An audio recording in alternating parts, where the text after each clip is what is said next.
In terms of the energy saving, Dean's going to do the power consumption demonstration now. I just want to show you the differences between the technologies that we have as unique selling point, which is our intelligent sensor, but also through our smart energy saving plus technology, we're able to reduce the power consumption significantly, but not reduce picture quality, which is key. Some of our competitors do have backlight technologies which do bring down the power consumption, but affect picture quality. Our intelligent sensor is not about affecting picture quality, it's about optimizing it for that particular environment. So if Dean, you can just switch on the power consumption meter of the LED TV. I don't know if everyone can see that. Yeah? It's currently showing 145 watts. So these are the different settings that we offer on the TV. We have vivid, minimum, medium, maximum, and video mute. So Dean, if you just put it on vivid, this is almost, when you look at going to an electronics store, the majority of the TVs will always be on vivid because they're in bright lights. There we go, it's on vivid mode there, and we're currently drawing 146 watts of power. Okay, so now if you drop that down to minimum level through the remote control. Just press the green button, the energy saving button.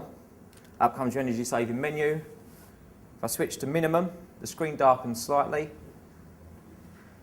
We're down now to, depending on the picture, about varying between 110 and 120 watts on there. This is ideal in a room where it's not as bright, but you're watching things like dramas, documentaries that are still a bright sort of program on there. So it's fair to say that if you had this TV placed in a conservatory, you'd probably have it on vivid because of the brightness of that particular room. But not everyone's going to put the TV in a conservatory. So you should be looking at more down this range depending on the lightness level of your room set. So if you now drop it down one more level, Dean. It's a medium mode. You can now see it down to 85. Was it 110 before? Started off 145, moved it down to 110. We're now at 85 watts on there. If you drop that one more level to maximum. Now this last setting is ideal for things like movies and films because any backlight that is there that normally leaks through is now being reduced down. Bordering around 50 watts, and we started off with 145 watts of power.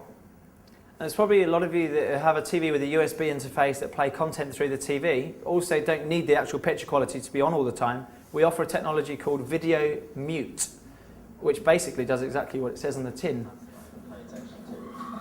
So if I'm watching or listening to digital radio stations through Sky where the logo just sits there, if I select video mute, it says screen off, and it is literally as it says, after 3 seconds, the screen is off, but you're still getting your sound coming through. We're now down to 31 watts. So when you started off at 145. So when you consider, if you're watching at home and you're in the kitchen but you want the audio coming from the TV, when you consider that's pulling 145 watts, you're saving over 110, 120 watts just by, you're not even losing anything because you're still getting the same thing from the television. So these are really innovative technologies that we offer, which are unique to LG to really give an optimum picture quality. And if you can't be bothered to go through these different settings at home, because personally, I wouldn't want to go through all these different settings, I would just select intelligent sensor. I want it to automatically do it for me. So Dean, if you just cover off the intelligent sensor. Got the intelligent sensor set in there. If we just go to intelligent sensor, you'll see that picture's darkened and it's automatically working it out by itself. Now if I cover over the sensor, which if I remember where it is on this one, I think is there. That could be in the wrong position. It's so new you don't even know where it is. It's so new they've moved the sensor for me. There we go. You can see it's automatically assuming there's no light in the room and bringing the backlight and the colours and the contrast down. We've brought it down to 50 watts. It's assuming it's a dark room. Now so I switch on the light bulb, the light comes back on, the TV recognises that and then brings the picture up to what we can do on the round table is we can actually switch all the lights off in here after we stop filming, and you'll see it almost like a living room set. We'll switch the lights off, Bex will get up and on the table and start dancing, and then we can do the differences. Okay? So now we're going to show you the difference of power consumption between LED, LCD and plasma. So, Mr. Dean. Let's back on vivid mode. This is currently going to be running onto the LCD. So these are both on vivid mode, so these are both on the same mode on there. So this is drawing 144 watts on vivid mode on the LCD, on the LED. And the LCD on the same mode currently drawing 220 watts. of power on there. Okay. And again, we can do the same things with that and go through minimum, medium, maximum on there. Okay, so they're all the same settings, aren't they, in terms of picture? Yep.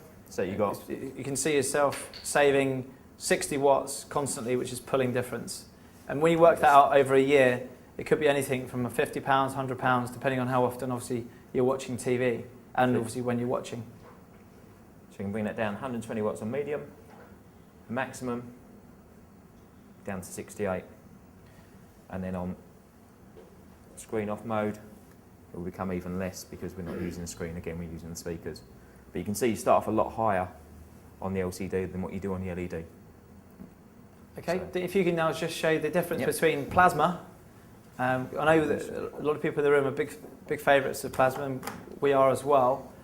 But I think it's important to say that the new technologies of LED are really starting to get close to plasma in terms of pitch quality, but also have the added benefits of saving you money off your electricity bills and also being more better for the environment because they're mercury-free LED. The LED lamps are mercury-free.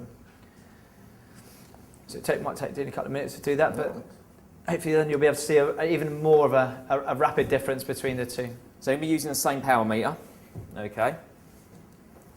And we're now going onto the same mode of vivid mode to kick us off, so that we know we're all running onto the exact same thing. So we're on vivid mode there. See now we're drawing 326 watts on the plasma compared to starting off on 140 on the LCD, I'll say on the LED. So it's a big jump and a big energy saving without using any of the additional factors on there. And again, with your energy saving buttons, you can then bring that powers down. Minimum mode drops it down to sub 300. We then go maximum mode, or so medium mode, around the 215 mark. So we're still higher than the LED was on there. And even on maximum mode, you bring that picture down to roughly the equivalent of the LED. So the LED on its vivid mode is drawing roughly the same power as the plasma is on its maximum energy saving mode.